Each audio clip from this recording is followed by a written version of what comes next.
All right, what's up, everybody? Welcome to the basically the third newest episode of King Watch LA, and I'm joined today by Kingsborough from Twitter. Go ahead and introduce yourself, man. Hello, everybody. It's Kingsborough from Twitter. Just here to fill in, on some topics regarding the Lakers hoop in general.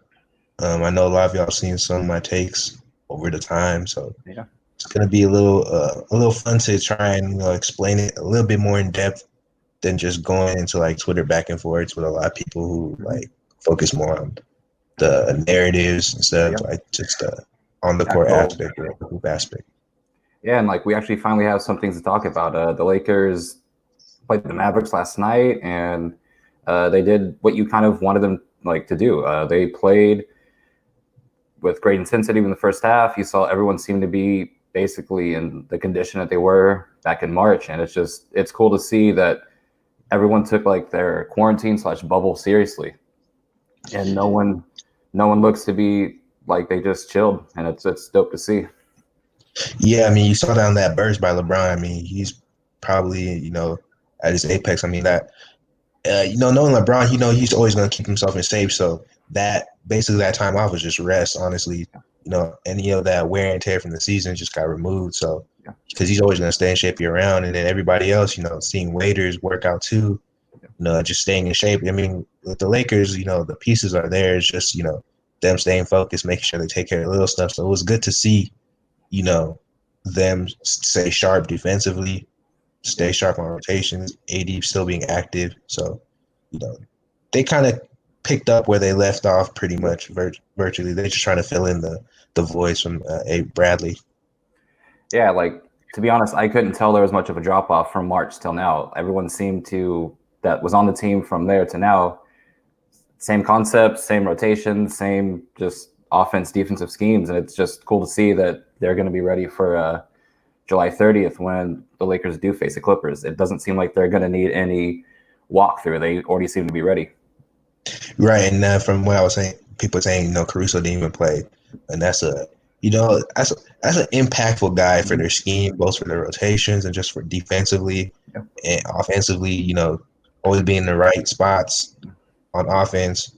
Always rotating on the right spots on defense. He keeps the floor high, and he helps raise the ceiling by making big impact plays on both sides of the ball, either making a big finish or making a big steal or a big off the ball play on defense. Yeah. Caruso will never lead your team in scoring, but he's going to do what you need to do to win basketball games. He's not going to play selfish. He's not going to take stupid shots. And he's just going to take the wide open shot. And if it's not open, he's going to kick it. He's going to let LeBron touch it. Or he's going to let AD touch it. And that's some of the problems I had with Kuz last night, which we'll get into later on, where I think any possession where AD and LeBron are on the court and they don't touch the ball, it's a loss. Like you failed that possession if you're just going to go solo. If the two best players in the league, in my opinion, at least two of the top five, don't touch the ball on offense, what the hell are you doing? Right. I mean, basic basketball principles, you want to just swing the ball anyway. Mm-hmm. So if you have guys like LeBron, AD, I mean, just if they were just regular guys, you want to have a nice offensive set is going to be, everybody trying to touch the ball, see if they can get a good look by creating, a bunch of movement. But I mean, if you have LeBron, AD, and they're not touching the ball, and because Kuzma wants to go ISO, I mean, that's kind of like, that's something as a coach you got to scratch your head like, come on, man, we're not trying to do this. Yeah, and if they're off the court, I get it. Like the Lakers will need offense. Like that's why I didn't mind Dion like taking some stupid shots. Like, hey, there's no other scorer on the court. You got to throw something up, and that's when I wouldn't mind Kuso trying to like push it in transition. But when AD and Braun on the court, you got to give it to them. Right. I mean, it's gonna make your life easier if LeBron has the ball and you're an off-ball player. Like Kuz likes to cut, he likes to slash. I mean, if you give LeBron the ball and you slash, he's gonna find you. So it's gonna make your life better if one of the best passers of all time has the ball and you're a guy who likes to slash. But Kuzma's having a hard time. He's having an identity crisis. He's trying to figure out what his role is. He don't know if he's a third option. He don't know if he want to be a star. He don't know like if he's like a shooter or a one-on-one scorer or like he's just trying to find himself. Honestly, fortunately for the Lakers, they have a lot of pieces that can offset Kuz.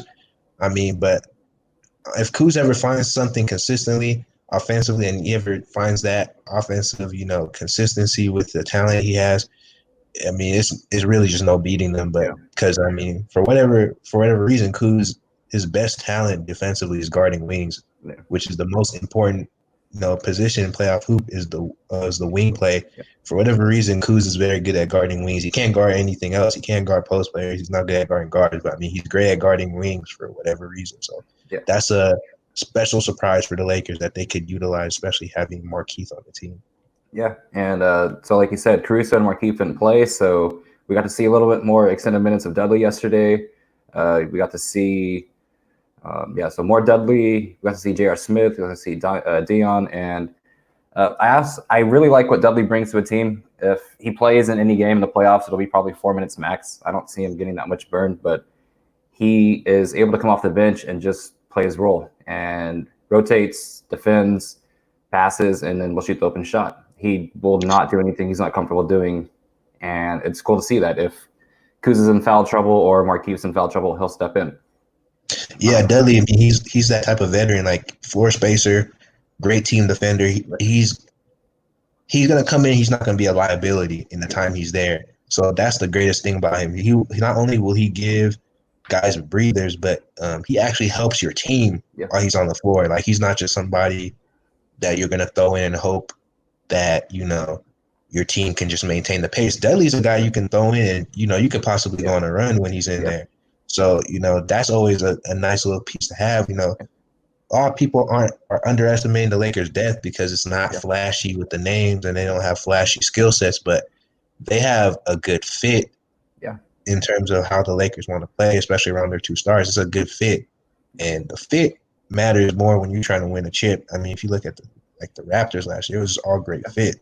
Mm-hmm. I mean, that's my issue with the Clippers. They have a bunch of talented guys, but the fit is just wonky because their best playmaker is virtually Lou Williams, who's not really that good of a passer to set guys up. So it's really up to guys like Paul George and Kawhi.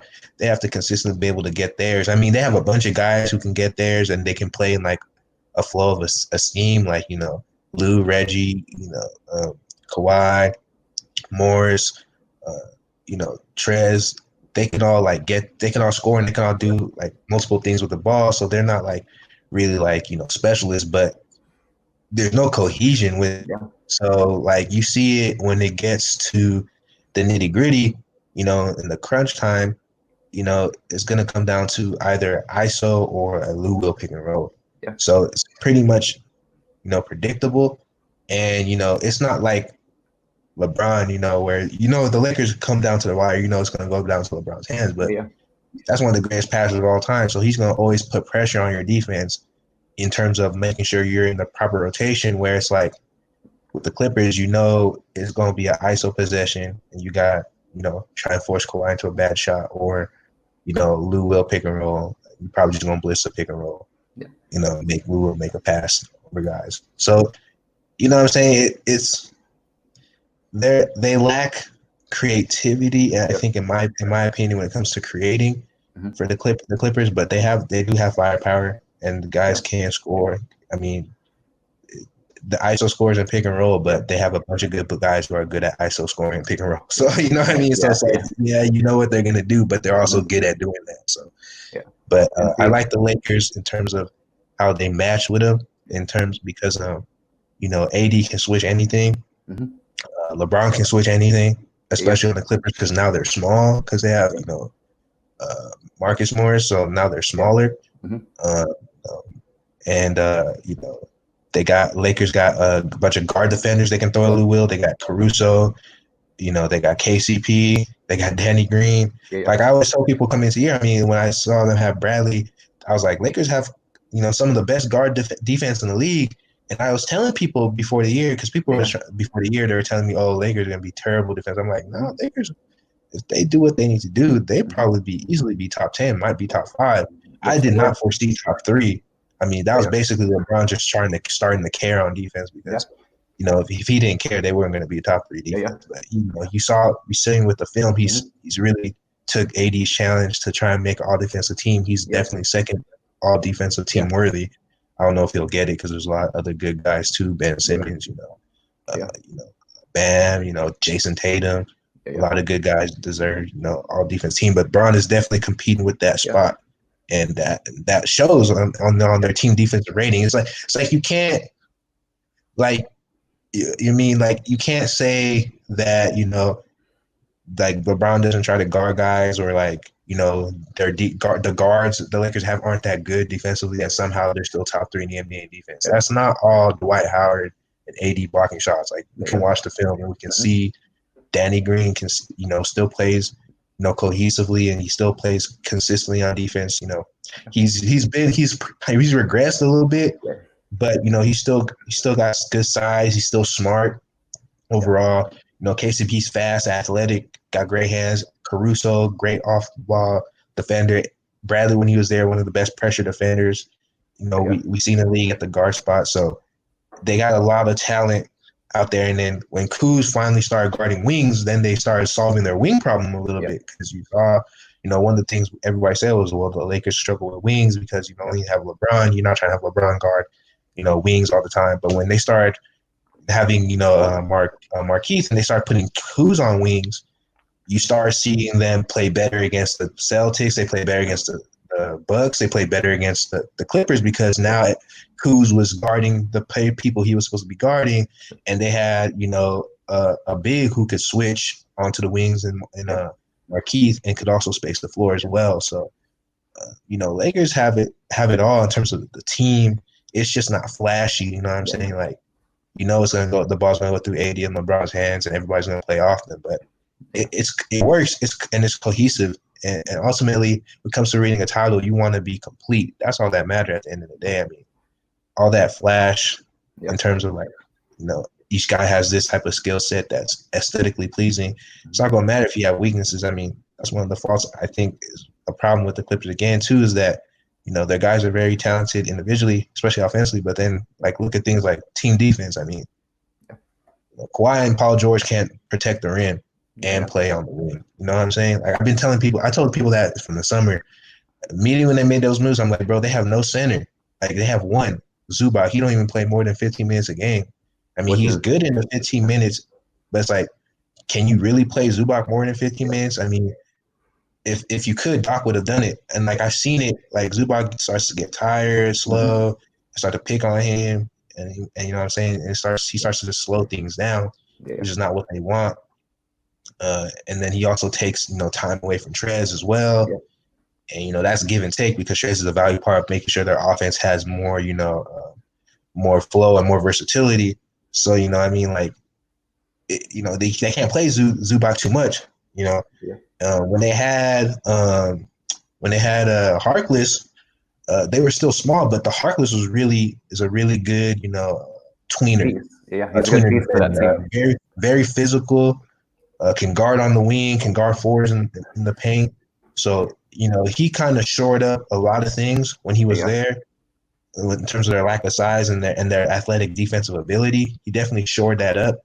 When he got replaced by Morris, you saw the defense kind of started going downhill, because, Morris just isn't as good defending wings, and he's just not that big as his brother to defend actual bigs. So it put more pressure on them to be good on the perimeter, and put more pressure on Kawhi and PG to be good on the perimeter to stop guys from penetrating. And, in this league, you just can't do that, because, this league isn't geared towards, being able to really sit on guys the whole game and just be able to keep them in front of you. You're going to get people to beat you. That's why you need to be on a string. Team defense is so important now, because guys are going to get by you via, pick and roll or some type of off the ball movement. So you need your help defenders, and it's just like Morris, just lacking in that department. I mean, you saw it the last time the Lakers played Clippers. What did LeBron do? He just hunted Morris and Lou Williams all day before. And if you're going to have them two out there, it's just going to be – they're just going to get found out. Like, you can't hide them. When LeBron has the ball in his hands, he's going to find a way to put them in action, and they're going to have to, get a stop for you. So that's going to put a lot of pressure on Doc Rivers coming out the West. He's going to have to figure out a way to, stagger Pat Bev and Lou Will and, Morris and Zubac or whoever in the fourth, because Yeah. LeBron's just going to put them in bad spots if he's going to have them out there. Yeah. And So, like, you know, unfortunately for them, I mean, I hope Rondo gets better, but unfortunately for Doc too, you know, Rondo's not here right now for yeah, them to get a bailout for guarding yeah, the yeah, Lakers offense yeah, and yeah. just camping in the paint all day.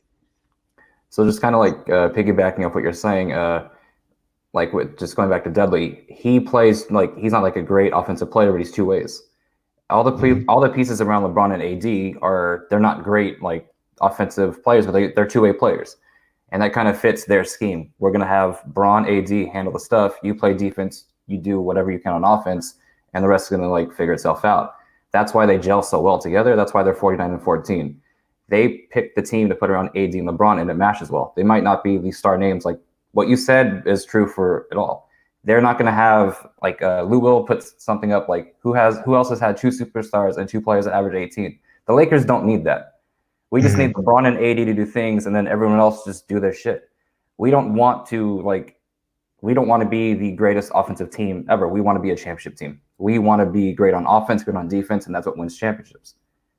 And like you said, all the pieces around LeBron and AD make sense. They're going to knock down shots. They're going to run in transition. They're going to cut. They're going to pass the ball. They're going to do everything. Then you look on defense. We have guys that can guard the wing, which was surprising with Kuz. Even though he kind of got torched with Luka, who guard / wing, but Luka's been cooking everyone, so who cares? Luka's more of a guard. I mean, Yeah. like Kuz, he can't guard guards because Yeah. guards are good playmakers, and Kuz has happy feet, so Yep. guards can use Yeah. their passing to get him off balance and get by him because he's going to have to always think about the fact that they can pass. Yeah. Kuz is good at just guarding wings who can score. Like if you're just a Yeah. scorer, like you saw with the Tatum, with the Kawhis, with PG, if you're just a guy who's going to be an ISO scorer, Kuz and his happy Yeah. feet, like somebody tweeted, his happy feet help him because it makes him stay quick Yep. on any of those wing players who try to, you know, set moves up. He's always moving and active, you know, to defend their shot or defend their move or their counter moves. But if you're a playmaker, you're going to get him off his balance. If you're big, his quick feet is not going to help his, you know, stability in his lower foundation. You can just bully by him like Zion was doing, just getting right by him because he has no foundation. But whatever he has, it works for wing players, and it ironically makes sense to help him guard wing players. But like you said, that's that wing defense that they have, and then you already know they got the bigs down there to protect, and JaVale's athletic. He can run. I mean, he's not just a big who's just going to sit in the paint and try to block shots, but he can actually, you know, recover when he gets beat, and he's long enough to contest a shot at the rim. Dwight Howard's resurgence has been great because, I mean, he's super athletic at contesting shots and also been really good at switching and holding zone on the outside. And, you know, AD, he's a freak of nature on defense. He can do it all. So, and then you have LeBron. He can do it all too when he wants to do it all too. I mean, Brandon Ingram. I mean, Jason Maples was talking about it. Brandon Ingram's one of the, you know, up and coming guys in the league, and he's gotten like shut down by LeBron every time they play. I mean, LeBron when he's on, he wants to play defense. He can make your life miserable. So Ingram struggled every time he's played LA, and it's weird to see. He's torched every other team, but against LA, he struggled every time, and it might have been because he wanted to prove a point, but LeBron was just kind of like able to get under his skin and just kind of like bodied him a bit, and that kind of like affected him from getting to the rim. And then once you take that away, he kind of like loses it. And then just going back to like the point with Lou Will being the Clips' best playmaker, he's also their worst defender. So you got to pick your spots. The Lakers don't have a player that can get played off the court in the fourth quarter that makes sense. The only one that did is hurt. He broke his hand. Whatever he did. So Rondo's out. So the Lakers don't have a player that Vogel would play that could get ran off the court. The Clippers do. And like we're saying, Lou Will's not a bad player. He's a really good player. It's just based on who the Clippers have, it doesn't make sense like to fit in the fourth quarter. Like they're going to win what, 50 games this year? They're going to make the Western Conference Finals, but to be a championship team, you kind of have to have the pieces that fit in the fourth quarter. And I don't see how that team beats a team with LeBron and AD, who are just going to hunt every single time in the fourth quarter in a close game. Yeah, I mean, he's kind of redundant in the fourth because it's like you're gonna want Kawhi to close, and you kind of want Paul George to get involved because here's another thing, and people don't realize this, and this is actually a negative thing for Paul George. And you kind of saw it in the last Laker game. He was torching them for like the first two, 3 quarters, and then the fourth, playoff peak made his appearance, and he Yeah. did nothing. If you're gonna go through Kawhi first, obviously makes sense. That's your best player. Okay. But if your second closer is Lou Will, then what does Paul George do on offense? There's that situation too. It's like you go through Kawhi, and then you give it to Lou Williams. So then Paul George is kind of not in rhythm in the fourth because it's like those are your two leads. There you go. And it's like Lou Will is more of a primary ball creator, but you want to go with Kawhi first. So it's like Lou Will basically becomes more of an off-ball guy in the fourth, kind of, and it's like he's not a good defender, so he's not being maximized offensively in the fourth because you also don't want to put Trez and Lou Will in the fourth quarter too much. So it's like he's not being maximized too much in the fourth, and at the same time, it's like he can't really do anything defensively. So it's like except get hunted. So like that's the thing. You get played off the court for me in two ways. If you're terrible at spacing and you're terrible at defense, you're gonna get played off the court. The worst thing about Rondo is that many games he was bad at both. Yeah. Spacing and defense, and it was very noticeable. Yeah. Lou Will's great at spacing. Lou Will's great offensively, but he's bad at defense. And being bad at defense in a playoff game where, every possession matters is enough to get you sat down because, when you have guys like Kawhi, you have guys like P2 who can get theirs on offense through ISO, you don't need more offense. You need to get stops. So, you know what I mean? And that's why guys who aren't good defensively always sit, because if you have a superstars who can get theirs irregardless, then you need guys who can get stops. That's why you see Caruso's, the KCPs, the Dan Greens, they play in the end of games because they help you get stops and they just let your stars take it home offensively. Because that's what you need at the end of the day. You just need guys who are going to get stops, who are able to space the floor and hit an open shot.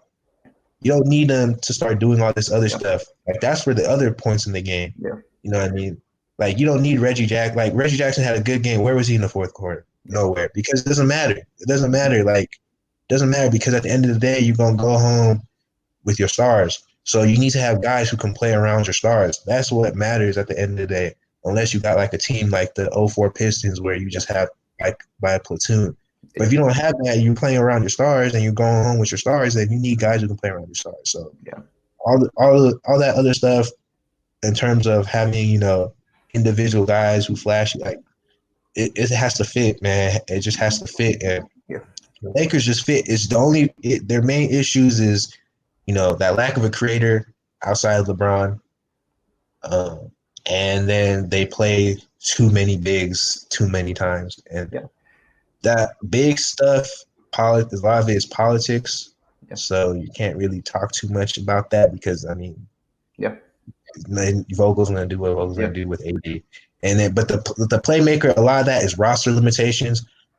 Honestly, the playmaker issues is the main reason Rondo sees playing time, and he actually rationalized it because regardless of what we say about Rondo, he is solid at, being poised with the ball. He will bring up the ball and not feel pressure, be brought off guard by pressure.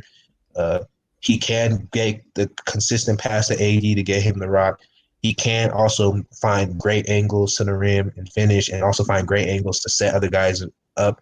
Like when you have like Rondo and LeBron and like three shooters, right? Like it's actually Rondo actually becomes effective because what happens is that if guys are going to sag off Rondo, and when LeBron has the ball, LeBron can kick out to Rondo, and Rondo now has a lane to the rim and with the outlet to a shooter. Because if there's three other shooters, like a stretch big with Rondo, then if you have a big sag for Rondo at the rim, Rondo can find that shooter on his way to the rim. So whereas if you have like LeBron, Rondo, and Howard, which is that lineup I hate the most, it's like Howard can't be at the 3-point line, so that big is just going to be camping there.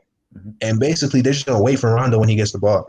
Or Rondo is not going to attack because he sees the big there, and then he's just dribbling the air out the ball. So it's like that's the type of lineups that don't make sense and shouldn't be used. If you put Rondo and LeBron, and you have like three shooters, like you have Rondo and LeBron, like you saw kind of with Rondo, LeBron, Morris, Kuz, and like another shooter, like or Rondo, LeBron and like Morris, and then Green, like AC or KCP. It's like those lineups, we're kind of moving, kind of fluid, like against the, like the Celtics and whatnot, because you know it allows Rondo to play his game because he knows he has more space. And if they sag off the shooter, he can shoot. But if you just play Rondo, LeBron in a big, like, that's just terrible offense, and it always results in terrible offense. So Vogel's gonna have to fine tune his lines. But honestly, with the Rondo injury and how much time it takes to recover, if they're deep in the playoff run, it's gonna be hard to justify just messing up a established playoff rotations for a guy who's probably gonna have to play his way back into rhythm. Like, by the time he comes back, that's the Western Conference final. Yeah, he's not playing against the Clippers. Like, you know what I'm saying? Like, you're going to throw a guy in there who hasn't played, because not only has he had recovered from injury, but he hasn't played since March. Yeah. He has not played since March. You were going to throw a guy who has not played since March? No, his season is probably done. Yeah. And, that could be a blessing in disguise for the Lakers, because we all talked about the on-the-fit issues. Has nothing to do with Rondo personally. Yeah. Just the on-the-fit issues that he has. And the real reason why he's been playing was the fact that the Lakers just needed another ball creator. So he kind of by default had to play. And I wouldn't most of us Laker fans understand the vocal aspect of Rondo. If he wants to come back and sit on the bench and just talk, and because the players on the court will be able to hear him. There's no one else in the stands. You will be able to hear Rondo talk. That's something valuable that Rondo can bring, which is more valuable than anything else he brings on the court. And that's same with Dudley too. Even in the Braun and 80 less minutes, Dudley being out there on the court, you can hear him. He's telling players where to go, where to be, when to rotate. Same with Dwight Howard. And so it's just cool to see those vets kind of bring the younger players in, like KCP, Dion sort of, and then AC, Kuz, they need someone to tell them where to be, because Braun, AD resting on the bench. You need someone to kind of put you in check, and that's what Dwight's done this entire year. Dwight, I think, has been one of the biggest surprise in the NBA. For the Lakers, definitely the biggest surprise, because we knew what we'd get from AD. We knew what we'd get from Braun. We had no idea what we were getting with Dwight. And I think he's been the biggest surprise in Laker Nation. He is why we are 49-14 instead of 44-20. He was probably the difference maker in 5 to 6 games. And we owe a lot to Dwight Howard being where we are right now. Yeah, Dwight Howard, honestly, he's the difference between a comfortable lead in the West and being in a dogfight for the 1 seed. Yeah. He basically just shored up the whole second-team defense. When you lose AD and you put in Dwight, you don't lose anything rim protection-wise. Rim protection-wise, it's the same. It might be better because Dwight is more suited to guarding 5s than AD. So, him having that resurgence just, if the Lakers play a big team and that big team has to go up against Dwight and AD, they're not going to enjoy that. You can't use your size to your advantage. The Lakers have a size advantage over everybody. It doesn't always show up in rebounds, but it shows up defensively, and it shows up when teams are trying to attack the Lakers defense. When they put those two out there, you just gotta make your threes. Because you're not gonna get to the rim. It's kind of like how Milwaukee does it with the Lopez brothers and Giannis. It's they're gonna make you make your outside shots. If you look at the stats, I think the Bucks give up the highest 3-pointers in the league, or one of that. That's by coaching design. Also, if you look at the threes they give up, 2 is specific threes, the above the break 3. They give that up a lot because their mentality is they're gonna give you the difficult 3-pointers to make, because they understand that you're not going to make that more than 35% of the time. Yeah. So they're going to always get the ball back. And if you try to attack, you're going to be attacking trees. Mm-hmm. Yeah. So it's kind of a similar, philosophy with the Lakers with the pack to paint. Sometimes we complain. I know one of my guys, B2, he complained when teams shoot against the Lakers, they start hitting our threes. It's damn, I swear everybody make their threes against the Lakers. But it's because defensively, that's kind of the scheme for the Lakers too. It's you're gonna give up those threes in order to protect against easier shots. And if a team makes them, they look great. Like it's like, damn, they making all their threes, but it's like, yeah, we making them having to shoot that, make that. It's like, in regular season you can make it more often. But when you get to the playoffs and you're tired and people are beating down on you, you're in a war series. All of a sudden, those threes that you get given, you start to hesitate more, and then the closeouts start to get better on you, and then all of a sudden, your shots starts going to the side more, it starts being short more, it starts, you start clanking more because it's like that's not a high percentage shot, and if you're tired, and if you're hesitating, and if you're fatigued, like your legs aren't as under you as they were during the regular season, like that shot gets even worse. So that type of defense, it's kind of weird because like people with the spacing and threes, you wouldn't want to play like that, but you kind of want to you still want to make teams make threes. Like you have to make teams make the threes because like you can take the threes and space all you want, but they still have to make the threes. That still has to what it comes down to. And guys aren't making threes like layups. Very few guys in the league do that. Steph Curry, Seth Curry, Danny Green when he's on fire, Kyle Korvers, those type of people, they make threes like water. You know what I mean? Like we're like drinking water, like doing a regular layup, but most guys in the league are not doing that. So even if they're like a 39 or 40% shooters, we're forcing them to shoot not in their spot. Like PJ Tucker, if you force PJ Tucker off the corner to shoot from like that elbow three, he's not gonna be in. Nope. You know what I'm saying? It's like people have to understand too from film and watching the game. It's not just like, oh, this is somebody's 3-point percentage and oh, this is their percentage here. It's where are they mostly getting those shots? And like LeBron said something on the court, I think was it against the Memphis Grizzlies, where like he left somebody wide open. Oh yeah. People are like, why is he leaving him wide open? Like, not only was it drop coverage, it was drop coverage for a reason because the person he left open shoots the ball like 20% from three from that part. Like you live with that person making that shot. Like you know what I mean? You don't want to have a situation where you're guarding someone who on something they can't do. Like that's like, I mean, like you don't want to like guard Giannis at the 3-point line. You know what I'm saying? You want to make him have to hit that all day. Like he hit it all day, so they won game one.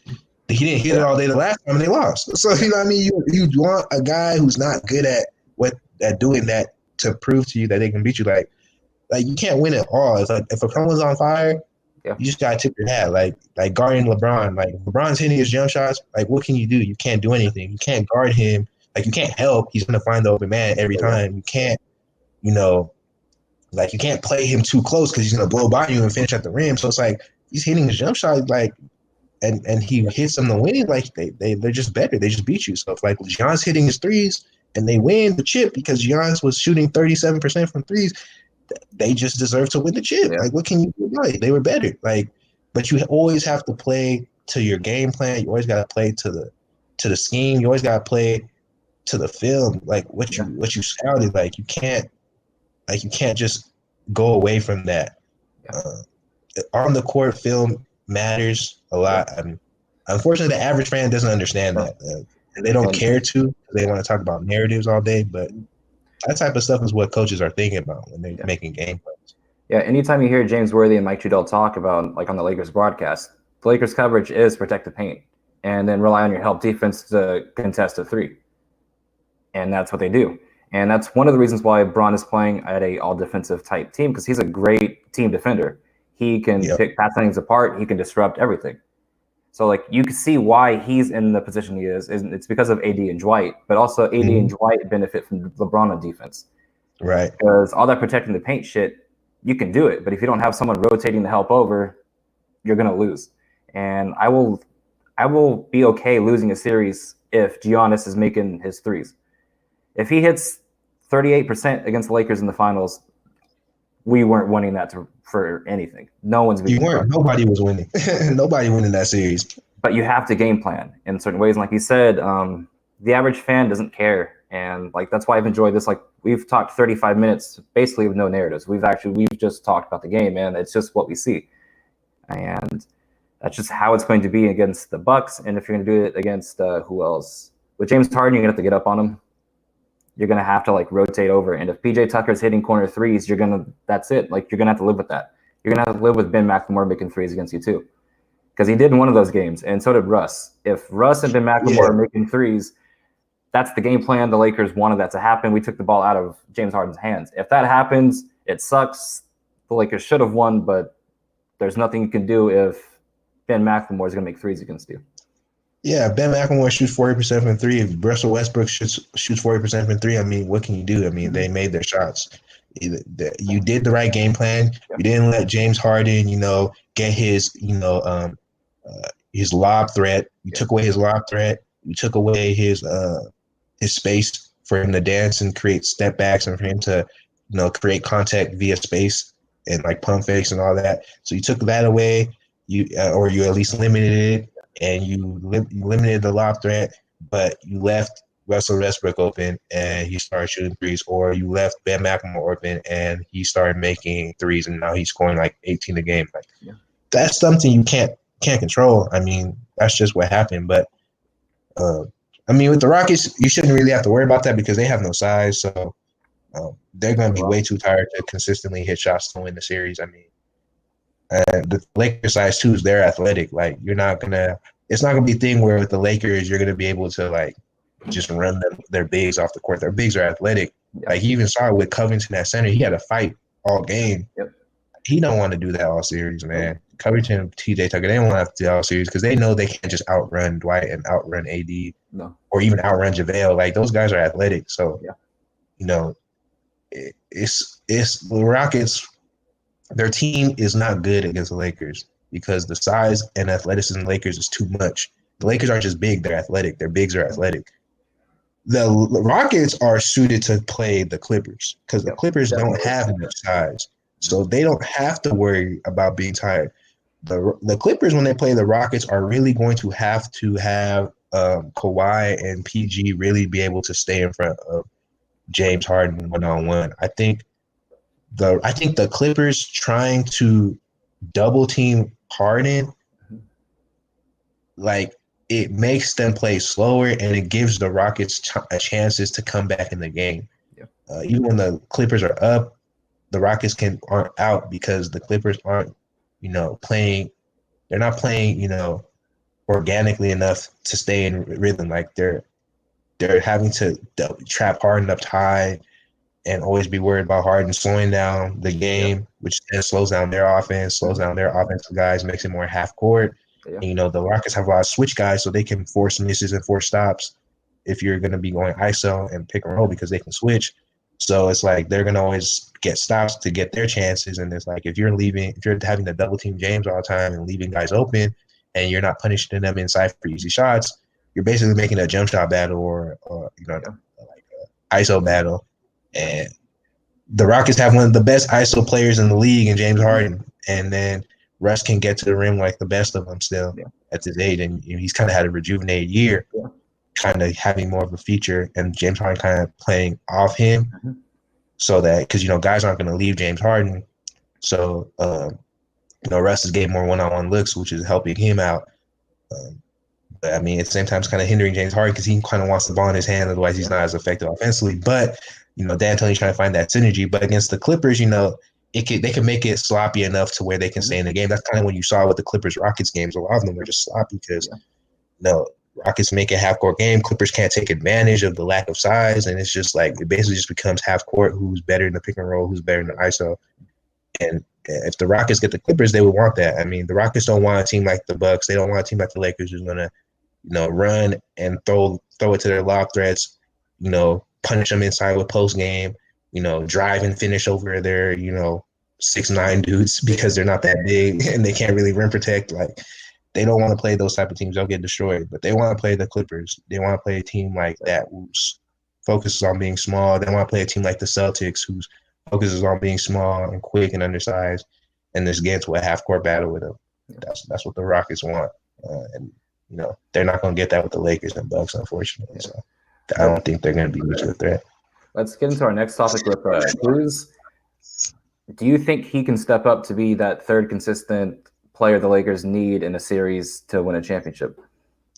No, I don't. But I don't think he needs to be honest. I was like just thinking about this the other day. I was like, honestly, if they, Lakers, you get your high 20s, third, let's call it playoff Brian gonna be here. 80's a monster in the playoffs too. Statistically, he's only lost to the championship Warriors every time he's lost in the playoffs, and he's put up big numbers on them. And they had the best defenders. They had Draymond Green, one of the best generational defenders of this era. Put up average 30 on them, So 80 can average 30. LeBron gonna average 30. All you basically need at that point is what you need: 8 to 10 from Danny Green, 10 to 12 from Kuz. 10 to 12 from KCP. You get maybe get 8 to 10 from Deion Waiters. Get your nice 5 to 6 from Caruso. At that point, you're creeping to 100. You know what I'm saying? And this is, you're basically creeping to 100. And this is without Dwight Howard and JaVale's easy lobs. JaVale easy lobs. This is without any of that. You know what I'm saying? So it's like you're already creeping to 100 consistently. So basically at that point, and then you have Markeith. Markeith plays too. He might give you 6 to 8. He'll most likely give you 6 to 8 because he can shoot. Yeah. And he can place the floor. He's tough physical. He can get some putbacks. Get some finishes inside. So it's like he'll give you 6 to 8. So it's like I said, you get into that 100 pretty easily without Kuz. Yeah. So then at that point, anything Kuz give you is a positive. So that's why it's like I don't think they really need Kuz to be a third. They just need him to be part of the committee. Yeah. If he comes out and he beats that third guy scoring 16 to 18, they're gonna be. They can't be beat. If Kuz is gonna guard wing defenders, he's gonna guard wing players. And he's going to come out and he's going to score 16 to 18 points a game. LeBron and AD are scoring high 30s. The Lakers aren't going to lose. Yeah. They're not going to lose. So, but he hasn't done that. So the Lakers haven't been as good as they could have because Kuz is inconsistent. Yeah. So then the Lakers haven't reached their ceiling because Kuz has yet to find his place. So the good thing with the Lakers, I don't think they need him to win. But if he does, it's going to be a lot less stress for Laker Nation because if he finds his place, how do you guard them? You get so much attention on AD, LeBron, so much gravity around them. And then if Kuz is hitting jumpers and he's running, cutting, and finishing, there's nothing you can do as a coach at that point. Honestly, you just got to hope your stars outplay the Lakers stars at that point. And good luck outplaying LeBron in the playoffs. LeBron hasn't been outplayed in the playoffs.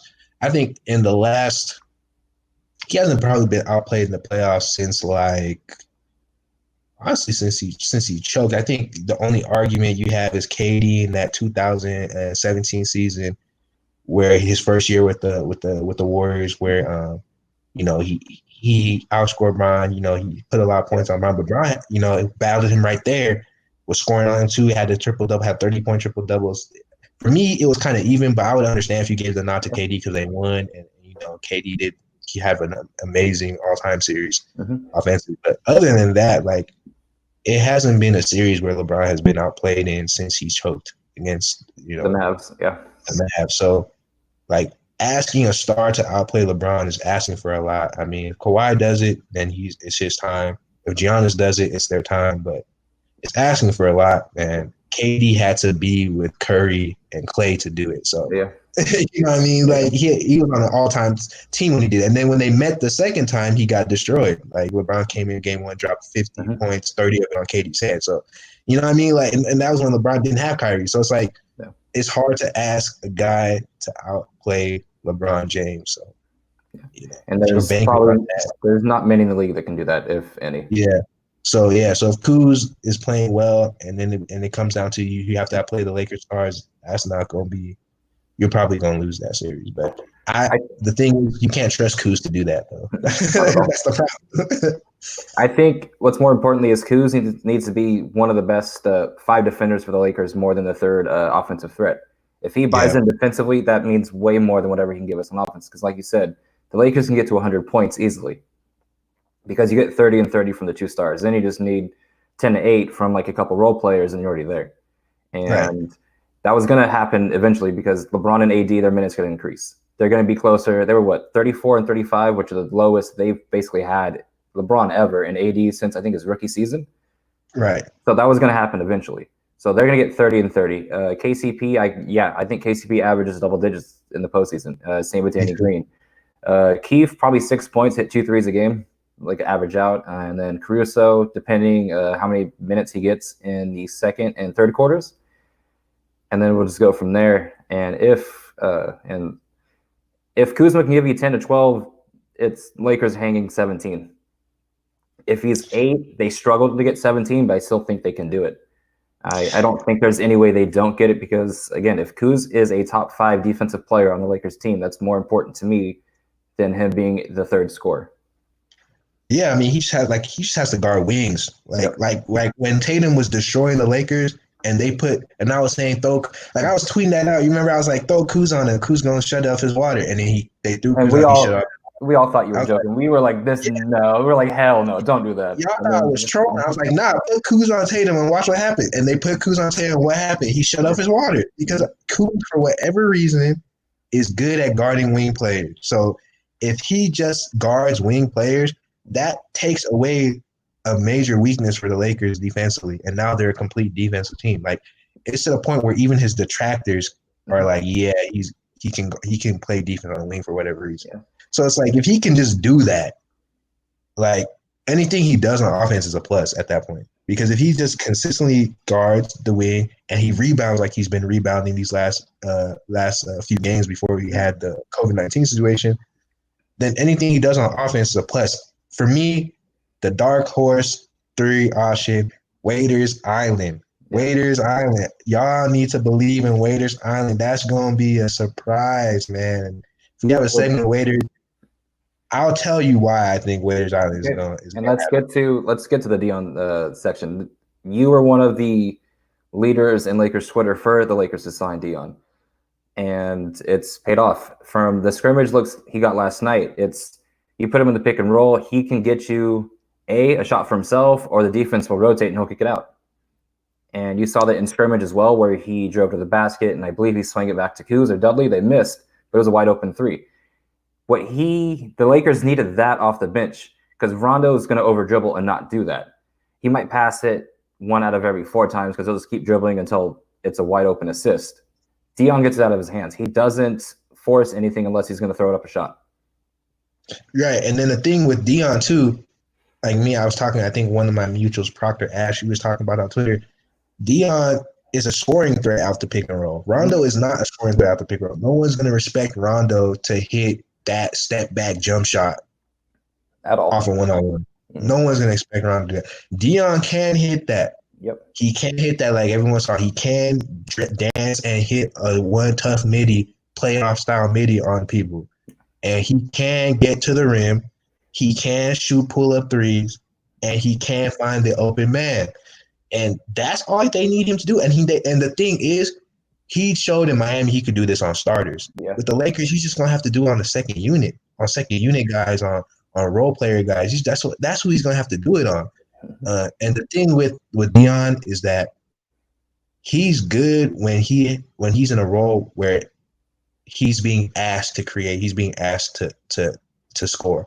Okay. When he was with the Thunder, he struggled a lot because he was having to play off Russ and KD. Like, the Thunder was going through them. And if it wasn't them, the Thunder was trying to feature Steven Adams. Yeah. You know, they wasn't having like Lamb and all them really try to create or nothing like that. It was mainly Russ, KD. We gonna post up, with Adams, and then the rest of you guys are just gonna keep swinging and try and play, team ball. But they wasn't trying to have Waiters be featured on offense at OKC. He was an off-ball player strictly. That's why he wasn't that good. When he got to the Heat, you saw what happened when they say, "Hey, we don't have that much players right now. We just have Dragic. We're gonna need you to create the keys and go for it." Yeah. Like, so what happened? He started creating because that's the type of player he is. He needs the ball. And people like to say LeBron is ball dominant. He is ball dominant when it comes, especially when the game's on the line, unless he trusts you, like he trusts Kyrie or he trusts Wade.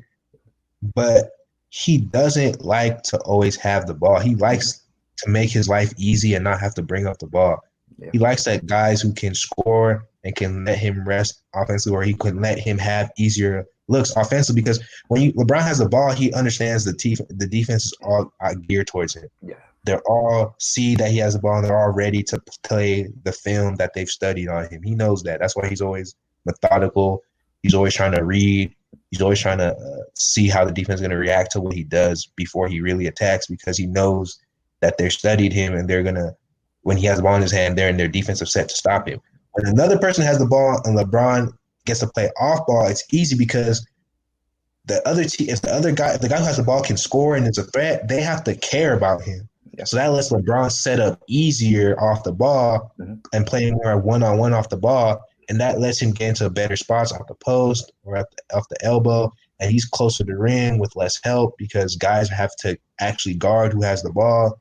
And it's easier for him to get, to attack and to score off that and to create better mismatches when a guy can bring up the ball, a guy can score, and a guy can help set him up. So if we see LeBron with Dion on the second unit, that's going to be I think that's going to be a really great lineup, because Dion's going to have better looks because LeBron's there. So he's going to have better looks for his ISOs.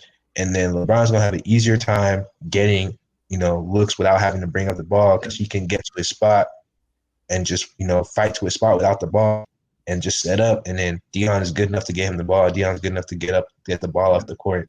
Like, the problem with Caruso and why Cook is actually serviceable is that Caruso finds it hard sometimes to deal with that pressure. Yep. When the ball's up, when the defender's up on him. Cook is good at, fending off the pressure. Cook is also a good floor spacer. He's terrible at defense, so you don't want to play. But if you have to play in Cook, he can bring up the ball. He can shoot. So Cook is actually like one of those Dudley guys who can give you something. I mean, he's a liability unlike Dudley, but he can give you something offensively. He can bring up the ball. So, but Waiters is basically the good about Cook, and then he doesn't have the liability defensively. Waiters actually, like you saw with one of his only few games, right, against who else? The Clippers, and he was out there bodying up Lou Williams in the clutch. Like, that's not like. That showed the talent. That was him rusty. Like, he was rusty. He hadn't played in forever, and he was doing that. So imagine him, in the flow, in shape. Like, I don't know, man. People like, they like the narratives. Oh, Dion, he had the gummy situation. He had, he hasn't played with the Heat, but it's like they're not looking at his skill. They're not looking at how his fit, how he did when he was actually playing for the Heat this year, and what he did to Williams. They're not looking at that. Like, he can play. He showed it in the game that he played. He can play. He can still score, and he can play defense on guards who can score. Like, what more do you want from a role player? You're not gonna get all-star guys to be a role player, man. Like, come on, man. You need guys who can fit the role. And the only Dion things from last night that were negative would be he got lost a little bit on defensive rotations, which is to be expected. He hasn't played since January. That will go away in time, and that was it. He might have took some tough shots, but I would rather him take a tough shot than people overpass. And like you said with Quinn Cook, last night he showed what Caruso lacks is taking that mid-range pull-up. Cook and Waiters both did that, and like you said, Cook is serviceable because he can do that. Terrible on defense, but he can make the offense click. It's just he's gonna give it up on the other end. Waiters is the good of both Caruso and Cook. So Waiters looked serviceable, and like you said, against the Clippers, he showed what he is. A lot of politics kept him out of Miami, and if you only based your basketball takes on narratives, the Lakers would have sucked with both Avery Bradley and Dwight Howard. Right. You gotta let the talents show itself first. And people said Bradley was a terrible signing. Like, everyone said Bradley was terrible. Then when he said he wasn't coming to Orlando, they're like, "Oh, Lakers are screwed." For the same people who you can go find their tweets, they said Bradley was washed. I said, "Oh, when they signed Brad, I'm like, oh, that's kind of, he could hit threes. Obviously, he was an all defensive talent in the Celtics. He could hit threes when he was on the Celtics. But it was one of those things where he was injured, all that stuff. But I was like, with a lesser role." If he's healthy, he could be a good player because he has the talent. Look at the film; he has the talent. People are, "Oh no, Bradley's washed. Bradley sucks now. He's not there." And then what happened? He played well, and he was missing early, and then he found his shot, started hitting his shots consistently, like he was doing in Boston. And then everybody, now when he stopped playing, everybody's like, "Ha, Lakers don't have Avery Bradley. They're gonna be bad." The same people who said he was gonna suck. These are the same people who don't think Waiters is gonna be good. Then when Waiters is good, they be like, "Well, Waiters is always talented." Well, yeah, no duh. That's, you know what I mean? Like, come on, man. People, you know, they just want to talk to go back and forth. Like, they're not really trying to talk hoop. And when you talk hoop, man, Waiters. Now we've heard that, like, with Dwight, like, they've already brought up Dwight, like, being Orlando Dwight. Yeah. Like, earlier it was Atlanta/Washington Dwight. Now it's Orlando Dwight. So I'm just like, all right. And then with AB, it was Clippers AB instead of Boston AB, but now it's all defensive player Avery Bradley. And I'm just like, all right. With Dion, they're going to go to, like, the 15 points per game average pretty soon.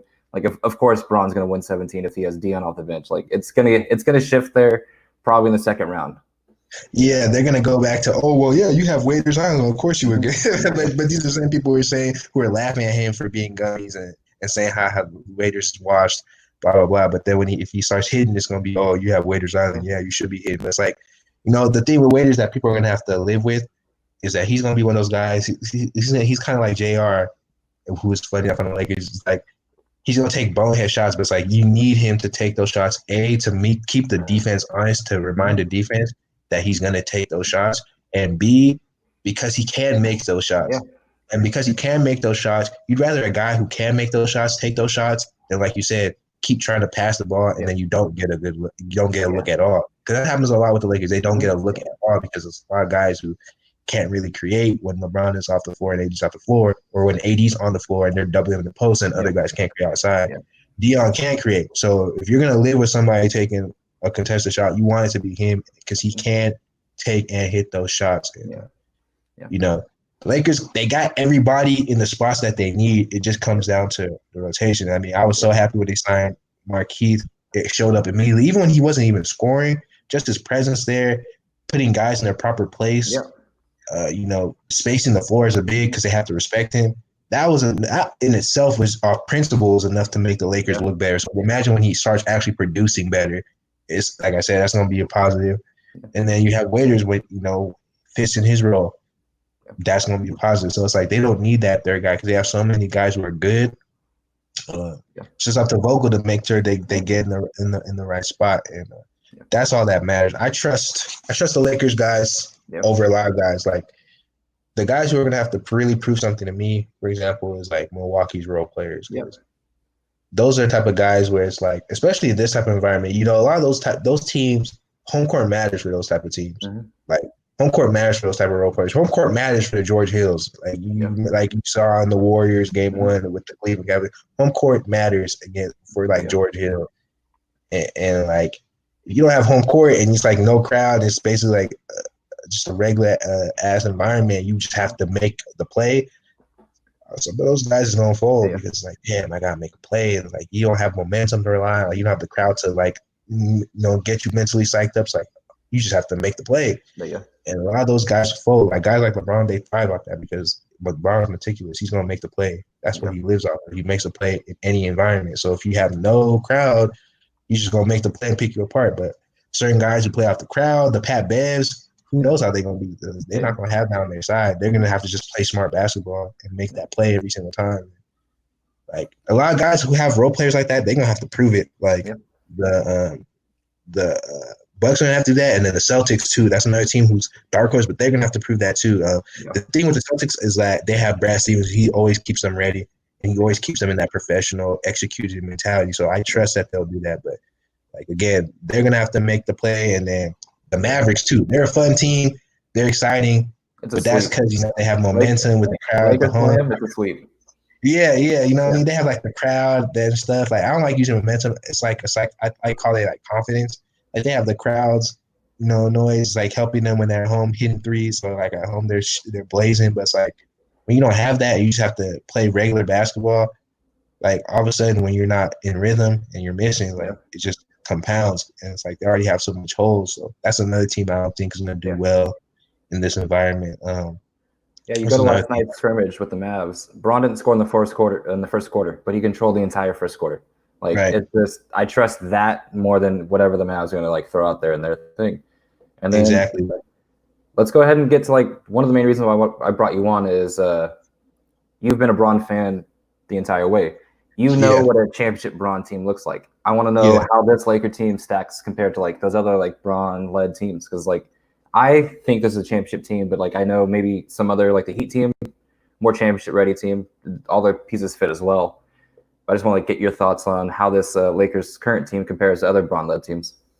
This Lakers current team is probably one of the most complete teams. The thing with the Heat team was better and was much more talented. It was not much. Yeah, it was much more talented because the role players were more talented, like Norris Cole, Chalmers. Like if you have them on this Lakers team, I mean, imagine how good they would be both ways if Norris Cole and Chalmers were their guards. You know, like those guys were terrors on defense. You know, picking guys full court and then hitting threes. And then you had Morris Chalmers outplay KD in the fourth quarter in the finals. Like people like to the Kevin Durant, you know, the 35 benches folks like to always forget that, you know. But the series was 2-1 Heat. LeBron was cramping, and Mario Chalmers dropped like almost 20 on KD. You know, in the fourth. So, you know, those type of guys were high level players. But in terms of like team fit, like this Laker team I like because, you know, the problem with the Heat was that LeBron and Wade were redundant. It's just that Wade was so good when he was on that it worked well. But you saw when he started to have issues with his health, you know, it started to fall apart because, you know, he started affecting the spacing. You know, he couldn't be relied on as much to be the number 2 guy and take on the role of filling the second void scoring. And it basically became LeBron and like, you know, LeBron and supporting cast because Bosh was a third option, and Wade wasn't fulfilling his role as the second option when he got hurt. Not because he couldn't, but because he was dealing with injury. That's what happened. Injuries got the Heat.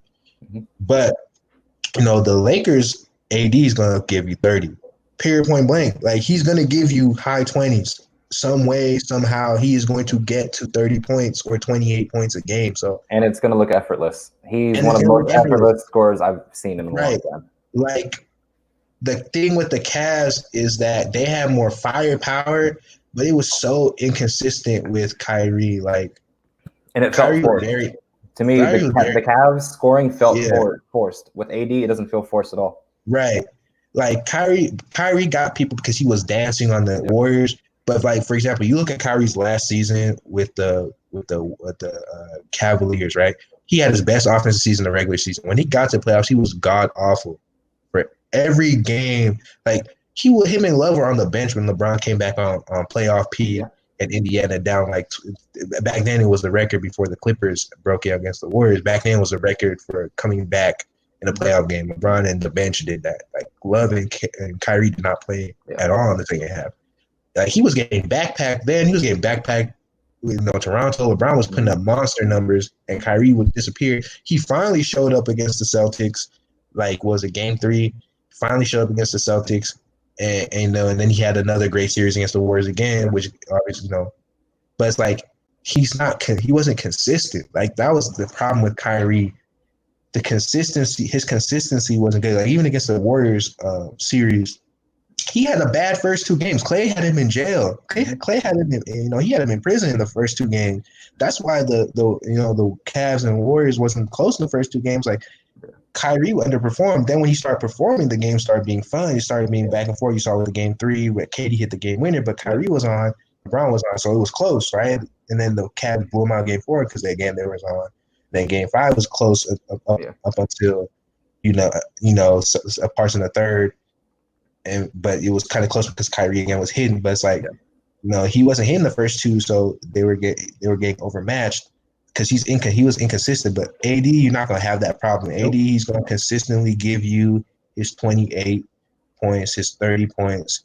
Yeah, it's going to be there every single game, and he has a potential to go off for like a monster 50. Yeah. So it's like AD is more consistent. Also, AD is a great defender. Like the thing I hated with the Cavs teams, they could not play defense at all. Nope.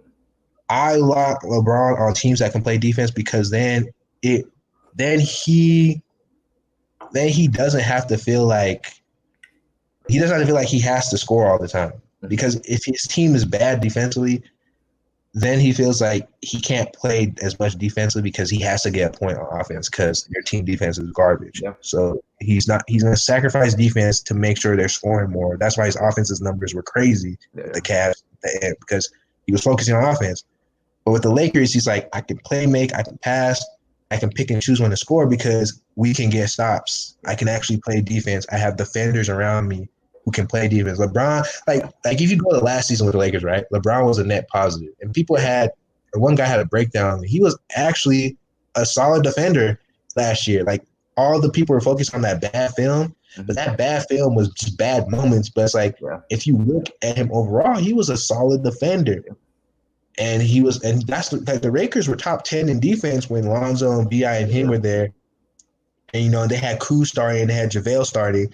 So they didn't have JaVale was playing like a DPOY player early on, but, they still had Kuz and they were still top 10 defensively because LeBron was actually playing solid defense. BI and Lonzo were playing, Lonzo was playing great defense. BI was playing good defense. JaVale was playing great defense. And LeBron was basically playing help defense to make up for Kuzma. And and Kuzma being bad situations, but he was playing good help defense to help up for him, and then obviously containing his man. But overall, he played solid defense, but it looked bad because obviously when you start having the injuries like Lonzo, and you start putting Rondo with Kuz, and then you have JaVale wasn't as good anymore, so then it started to get worse as a team. So then since it was worse as a team, LeBron didn't want to focus too much on looking good defensively every play. Like he had a good point. He said, if I was that bad on defense, teams would hunt me. Yeah. But they don't hunt him, because you don't want to go one-on-one with LeBron and tell your wing guy to go make a play over LeBron. Like you want to keep him in motion. You want to play within the system and keep him moving. You don't want to ISO your guy on LeBron because even if your guy can get by him, you still the threat of him recovering to contest you at the rim. Like it's just not a wise decision coaching wise. So that's what he knew, and he knows this. So that's why he said his comment, because really he knew that his bad defense was in context with the team lacking. But this year the team isn't lacking team defense. The team defense is top notch. So his defense is top notch. And this was going to be obvious to anybody who actually cares to watch and cares to assess the play. Like if you actually thought LeBron James was bad on defense, I didn't know what to tell you other than you need to stop being emotional. Just watch basketball. Like stop judging LeBron emotionally and just watch basketball, because he was never a bad defender. It was always in the context of the team. So this Lakers team has great defense and great pieces around him. So they're just solid. So it's going to come down to if LeBron's all time, if LeBron James top 3 all time, arguably the GOAT, like a lot of his stats want to say. I think if LeBron ends his career strong, he can really challenge Jordan for that claim. I think as of now, Jordan has that. Kareem has his claim as well. But I think if LeBron ends strong, he can really challenge Jordan for that claim. But if he is that guy and he has this team around him, he'll get it done. Because honestly, I look at the landscape, bro. I don't care what everybody want to ride the Clippers, man. Look, I've been told y'all about the Clippers all year. I'll have to see it to believe it, because I'm not fooled by none of that. I'm not fooled by none of that rah-rah stuff that Trez and Bev is talking. At the end of the day, they undersized. They can get beat inside. Yeah. Paul George is Paul George. Like, I need to see it to believe it on them. I do think the Bucks are a problem because they have size, and it will just come down to whether Giannis will hit his jump shots or not. Because Giannis hits his jump shots, they're going to win. So I think the Bucks are a problem. I think the Sixers are a problem. Yeah. If they especially with Ben Simmons before. Yeah, if they use Ben Simmons, probably I think the Sixers are a problem because they have the length to neutralize, and if their shooters are hitting and Ben Simmons is playing in his natural spot, that's a problem.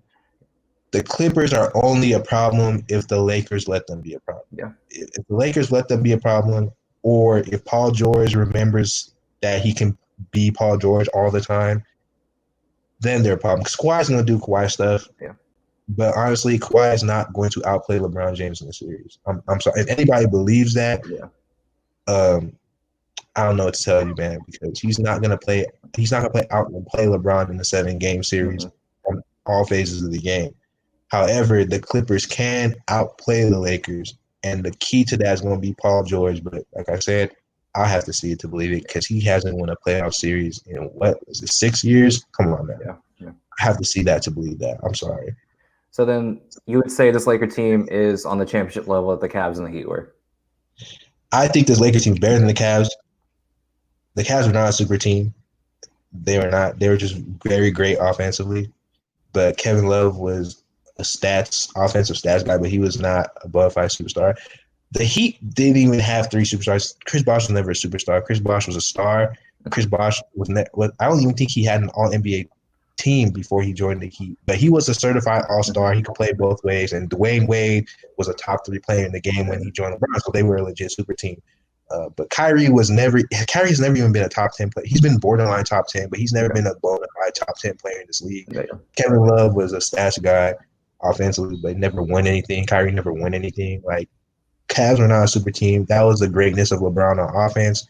They had no defense to keep the run going. But the Lakers have the defense to keep the run going, and they have the greatness of LeBron James on offense. So they have the yin and the yang, man. It's just they just have to execute at the end of the day. That's why it's like I worry with Vogel because honestly, if Vogel just does what he needs to do, they should win. I don't see anyone beating the Lakers this year. I just don't see it unless the Lakers shoot themselves in the foot, which they have. Like, you have to think they've beaten these teams playing liability, like Rondo, like probably playing in minutes, and they still won. Like you take away that handcuff. I don't know if we've lost a series, or I don't know if we've lost to a team when we've played an actual playoff lineup. Since Markieff has been in the lineup, when we've played the players that are going to play in the playoff rotations, I don't know if we've lost to a contender yet. And I think that's what you're kind of like alluding to. When we played, like we shot ourselves in the foot with going with 2 bigs way too much and playing Rondo. Right. When we've played Keith, who solves the 2 big thing because he can space the floor, guard the center that AD doesn't want to guard, it solves so much stuff. So since we have that rotation, I don't think we've lost to a contender.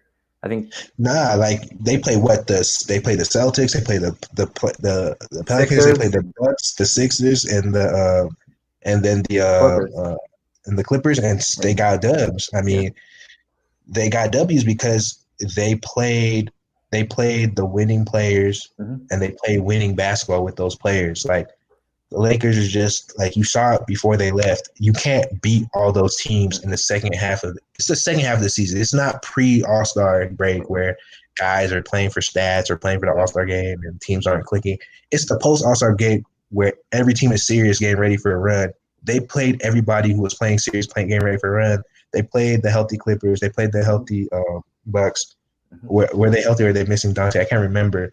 But they played those teams and they gave them the business. Like, they worked them. Like they were in control the whole game. Like, and the thing why I don't care about the Clippers, because like, bro, LeBron was hurt on Christmas. Pat Bev hurt him in the first quarter, and they were still in control of the game for most of the game. Like, the Lakers lost that game more than the Clippers won Christmas night. And like, opening day, the Lakers tried to force feed AD, and it was just one of the worst schemes I've seen the Lakers try to do all year, and they haven't done that since. Yeah, people point to the record the Clippers have with the Lakers, but I'm like, watch the game, man. Like, if you watch the game, in the last two games, the Lakers have been the superior team, like, every time. They just blew the lead. Yeah, they just blew the lead on Christmas, and LeBron was hurt. And then last game, they controlled the game again. Like, they're the better team. It's just gonna come down to executing the moment. Like I said, I trust playoff Bron because you saw playoff Bron, man. Everybody was like, oh, like he was having those moments in January again. And everybody was like, LeBron falling off again. Oh, and then what happened second half of the season? He started sitting on Kawhi. He started sitting on Zion. He started sitting on, B.I. He was sitting on Giannis. Like, LeBron knows when it's time to go. And even last night, you saw a little bit. Like, you saw when one of my favorite things about this Lakers team is they're all team defenders, meaning LeBron sometimes gets to chill on defense. That means he's going to be the first to get the rebound. When he gets the rebound, he's sprinting. And you saw how that in shape, that's playoff Bron to me, when he's getting that shit and just running. And that's what happened last night. So, like, I do think we're going to get playoff Bron. And like you said, second half of the season, he was making his MVP case. It got shortened because of COVID-19 or whatever. But he was playing at an MVP level, and it wasn't even like a close gap. Second half of the season, it was Bron, everyone else. Giannis took the lead way early in the season. But if you're talking about best player in the league, it's Bron. The second half, the second half of the season, LeBron was the best player in the league before. And it wasn't even close. Yeah, he was definitely out. He was outplaying everybody. I mean, and the thing was, like you said, like one thing I have noticed with this Laker team that I didn't notice at least with the Cavs towards at least at the last season. I mean, when he had Kyrie, he was trying to gun, but in the last season, you notice he played a lot more slow.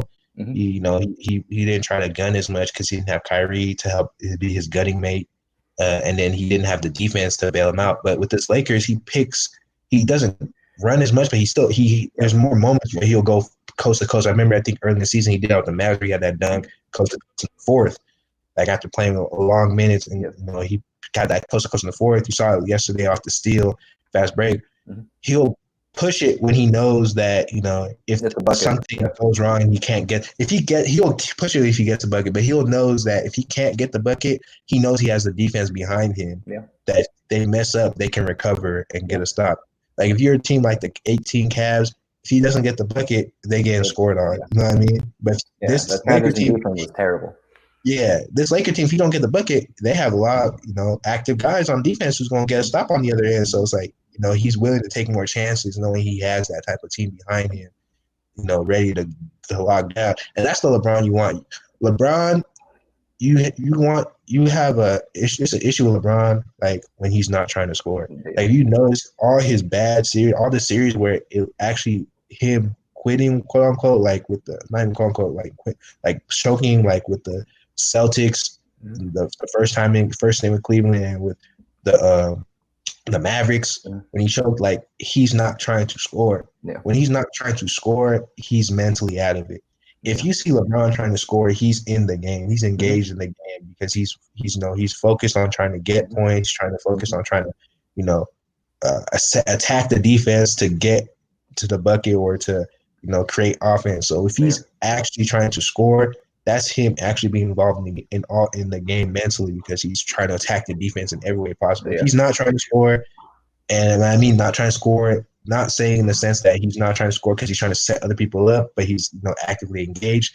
But if he's not trying to score, as in he has a one-on-one opportunity, he's just passing it up, like he's out of the game. But he hasn't had those type of series since the Mavericks. He hasn't had that type of series where he's just been mentally out of the game. So if he's honestly in the game like that, man, your offense is always going to be top. Like the Lakers run two bigs and they're a top 5 offense. They run two bigs in 2020. And they're a top 5 offense. Like AD did not play against the Rockets, and they destroyed the Rockets with this LeBron and JaVale McGee, like just because they ran one big man. And like, what I'm saying, like LeBron offense can score with anybody, whether you're the Mavericks who have an all-time offense, or whether you're the Rockets who run, run and gun and have no center.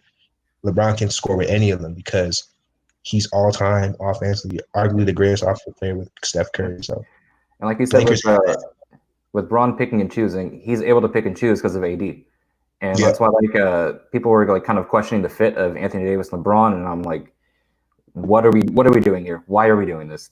It makes sense on both sides of the basketball. Bron can just throw it down to AD and just chill on offense, playoff ball. Last night they doubled AD.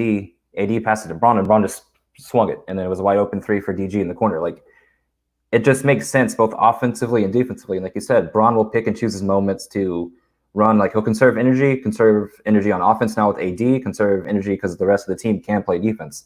I think this team it might not be the most talented team LeBron has played on, but I think it's the one that gels the most outside of maybe one of those Heat teams. Yeah. And I think it's one of the most talented defensively teams, if not the most talented defensive team that Bron has played on, especially if Avery Bradley was still in the bubble.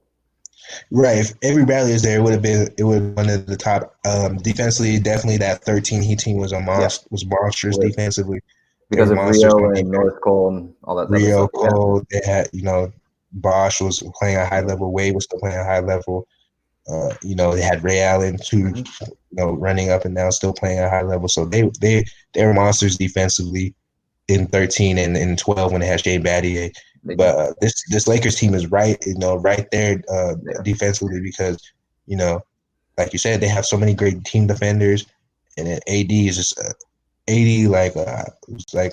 think Bounce Back was saying, Marv was saying the best defender in the league, he thinks, and for me, I kind of have to agree with that. I think it's hard to find a guy who can actually guard on the perimeter. Like Giannis can't really guard on the perimeter with his feet like AD can. Giannis uses more of his length, Yep. and a lot of Giannis' ability to contest is also backed by the fact that he's playing a lot with one of the Lopez brothers.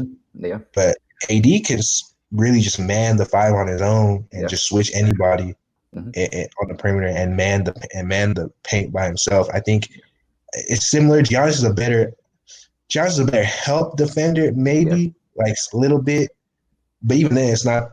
To me, it's. I guess you can.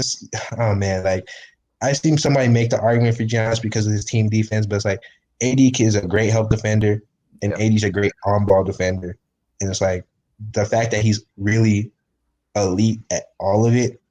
Like I don't think any other person's elite at all of it on the film and in the stats. Like Giannis is elite in the stats, but on the film, I don't see him pop out on the wing like AD on the wing. AD on the wing. It's a great wing defender. I mean, this is a guy who's who's a great wing defender. He can actually guard Kawhi and give Kawhi trouble on the wing because he's very athletic, very long. He recovers well. He's smart. He's a very smart defensive guy. So yeah, AD, man, that's a monstrous talent. And look, the Lakers just have every fit. You know, it's just gonna come down to them executing. But I trust them to execute. And like you said, it's gonna come down to the Clippers and the Bucks, and they match up great with both Clippers. Teams. Yeah, I think both teams. Yeah, both teams. But I think the Bucks give them trouble because they have that length. That length is a problem. And they also have like players that play in roles, and will just if they get hot, then it's you just put your hat to the Bucks. They have guys who can play in their roles as well, and they have length as well to stop the Lakers' length. But you know, and they have no one that you can hunt in a series. Like they don't have a Lou, they don't have a Trez. Like they don't have those two players. Right, like what are you gonna do? You're gonna hunt Bledsoe, arguably the best point guard defender in the league. Like you know what I mean? You can't really hunt anybody. You just have to score on them, man. You know what I'm saying? So the Bucks are gonna be tough for any team to beat because you're just gonna have to be able to beat them. Yeah. But the Lakers actually match up with the Clippers in that they have a matchup advantage in them that they can use at any time that they want.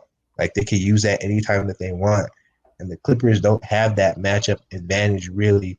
They just have to hope that Kawhi, Paul George outplay, or Kawhi and we will outplay the Lakers stars. Like that's what they have to do consistently. And Kawhi did that the first two games and they won. He didn't do it the last game. They didn't. You know what I mean? So they have to hope for that because they don't have anything that they can rely on consistently like the Lakers do against them.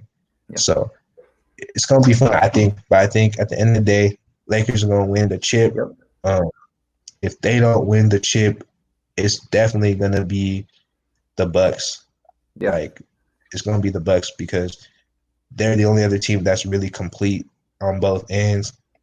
And there's not like the Raptors, if they had Kawhi, would beat them, but the Raptors don't have a superstar, so they can't beat them. The only dark horse team, I think, from a coaching standpoint, because I don't trust Brett Brown for the Sixers, the only coaching team from a coaching standpoint, the roster standpoint, that can actually beat the Bucks is Miami. Miami can, with Bam and Jimmy and those shooters that get hot, Harrell, Robinson, and Nunn, the Bucks, if Chris Middleton decide to have a bad series that game, it's going to be, it's Giannis going to the area because the Heat can get him out of there if Chris Middleton decides to not show up against them. Like, Bam's going to make Giannis' life a living hell if Chris Middleton don't want to show up that series. But other than that, I think they can come to be anybody because Boston, they don't have no bigs that can stop Giannis. So he's going to do whatever he wants against them. The Sixers, they're just not mentally fit to stop them, honestly. They're just not mentally there. They don't know what they want to do with Ben Simmons, so their offense isn't good enough to do it. But the Heat match up well, man. That's a team the Bucks do not want to see. Yeah, no, the Heat are just, like, again, everything fits with them. And then just getting Iggy, too, like, everything fits for the Heat. And they're a team I don't want to see 3 years later down the line, especially if you have Pat Riley, that cap space to work with. They're going to be a dangerous team that's going to come out of the East because they have a GM that will make the moves, that will do what it takes to put a championship team around. And they've hit on draft picks, hit on trades, and like, so yeah, they're pretty scary. In the future, we'll worry about them. I don't see any team in the NBA beating Lakers 4 out of 7 times because of the firepower that both AD and Braun have, and the I wouldn't say the firepower from the rest of the team. It's just their fit. Complementary pieces. It's just complementary pieces. Especially after Pelinka signed Keith. Keith was he's going to, years later down when we look at the Lakers championship, he's going to be one of the reasons like, hey, like this was why. Like this was the final piece of the puzzle.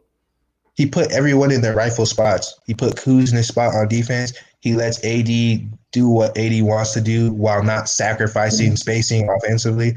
So he really just puts everything. He's the perfect compromise. He's the perfect compromise for what AD wants, how AD wants to play, and he puts everybody else in the spots that they're supposed to be in, and he doesn't disrupt the spacing, and he knows his role. He plays his role. It's the perfect signing because it's a fit signing. You can't go wrong if you sign fit. Yeah, like you can't go wrong if you sign fit and you're able to get fit for cheap. Like getting Marquise for nothing, that was gold. And then you got Dion Waiters too. Yeah. Like you didn't have to give up anything. Now you saw how trade flexibility for next year. And then speaking of next year, I mean, I still think the window's next year because who knows how. I like THT, man. Yeah, he showed a lot last night. Like he was raw, but you saw like some of the flashes. Like he pulled a Rondo where like he pump faked, went around, and then went up with it. Missed it, but like it looked like a vet move. Every move he put on last night, it looked great. Shot like he was always gonna shoot like shit the first time he actually got some burn. Like just gonna be nervous, but once he settled down, he looked like a rotational player. Yeah, and he's 18, 19. Like he has so much room to grow and he has so much talent. I hope that's a piece I think the Lakers need to keep. That's a piece that's going to be big, I think, for Lakers post Braun. Yep. I think if they keep THT, that's going to be a big piece for him post Braun because he can do a lot of things with the ball. Kuzma, man, he's playing. I think he's playing for his future. I think he's playing for his future right now, man. I don't think he can afford to have a bad playoffs. Nope. I think this is his last shot because you got a young gun like THT in the wing, and you got Lakers got first, and they got players who want to join them. Yeah, like they will not hesitate to move Kuz to free up cap space too for the next 2021 and free his hold up, and then while also competing in the short term. Like they will not hesitate to do that. So he's gonna have to prove himself this run, or if he has a bad playoff run, he's out of there. Yeah. And then just going back to Keith's edition, like Laker fans, we love role players. We love Rick Fox, Robert Horry, Cooper. We like Derek Fisher. So like with Keith, he's going to average 5-6 points. But like we said, he was that missing piece that put everyone in their puzzle. That's why we like Caruso so much as well. He just stays in his role and plays team defense and plays team basketball. If you contribute to a winning team, we're going to support you no matter what. So if Kuz can ever put all of it together in this upcoming playoff series, in this playoff bubble, Laker fans will love him and kind of get back into Kuz mania. But it's shaky out in Kuz Island right now. Like there's not a lot of supporters left out there because they kind of see the talk is outweighing the production. Like you can't say mama mentality and you're going to go out there and play like you do. Like it has to match at some time. Yeah, man, he's gonna have to show himself. I think I will say this though. I will enjoy trolling when they play the Clippers and he's on Paul George. I'm gonna be trolling all series because I'm just gonna be trolling Paul George because I can already see Kuz is gonna give me some material on Paul George when he's guarding in the Clippers series. Man, I'm gonna have some material to start trolling. And for whatever reason, Kuz, like you said, Kuz can play on wings. He can especially play on wings that don't pass. Yeah, exactly. If you're only going to shoot, Kuz doesn't have to focus on anything else. He just has to stop you from getting a basket. If you're not going to play it, cool. You're playing into Kuz's hands on defense. Exactly. That's why guards have Kuz lost. Like they're looking to do so many things. He's like, what am I doing? Am I switching right now on this pick and roll? And it's just an easy bucket for the other team. Right. Anyway, if you give him ISO, he'll do ISO. Yeah. If you just want to leave on an island, he's okay on an island. I'm not going to say, he's a lockdown defender, but that's all right.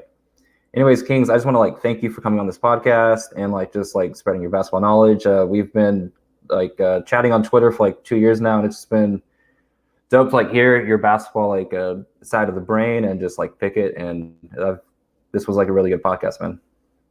Yeah, thank you, man. It was great to go into in depth with kind of what I've been seeing all year with the Lakers. You know, I've been saying my tweets, but talking about continuously, especially with a longtime fan like you. Just talking basketball. You know, it was always good to talk basketball and to leave the narratives out of it. And, like, you know what I'm saying, you know, everybody has their own take. You know, who's the GOAT? You know, who's better? Whatever. But I mean, it's just good to always just talk about, you know, the scheme, the X's and O's, the matchups, assignments, coach talk. You know what I'm saying? Yeah, and then I would love to have you back on like in 3-4 weeks when a playoff series is happening, and we'd just like to talk post game after that. So yeah, I'll be reaching out to you to do this again. Yeah, man, I would love to, like, let's say, like, you know, Western Conference previews. We can get into that. We'll most likely be Clippers and Lakers, but we'll have material to talk over about what to look forward to going into. And who knows, we can get like a whole bunch of people. We can get Renee, we can get Naples on here. We can all just talk about, like, you know, I had Naples on like the first one. It was funny. It was good to have him on, man. Yeah, so we can all get on and like preview Lakers versus Clippers. I think that'll be a good one. Everybody want to get on for. Anyways, let the people know where they can follow you and like just plug all your stuff right now, man. Yeah, you can follow me on Twitter. It's Kingsbruh on Twitter. I've been laying low a little bit now. I'll probably tweet more when the games are on. I'm mostly tapped in politically. If you're trying to get some political information, you try to get educated, man. I got links. Yeah. I plug people all the time with links, anything, you know, syllabus, anything. So follow me there, and you can get a lot of information and learn a lot of new shit. Yeah. Anyways, that's been this the third or fourth episode of the Bubble Lakers, and like I said, it's been a blast. And make sure you follow the page at King Watch LA on Twitter, the YouTube page, and find me on Patreon as well at BeltzD24. And thanks for watching, and we'll see you guys next time. Peace out.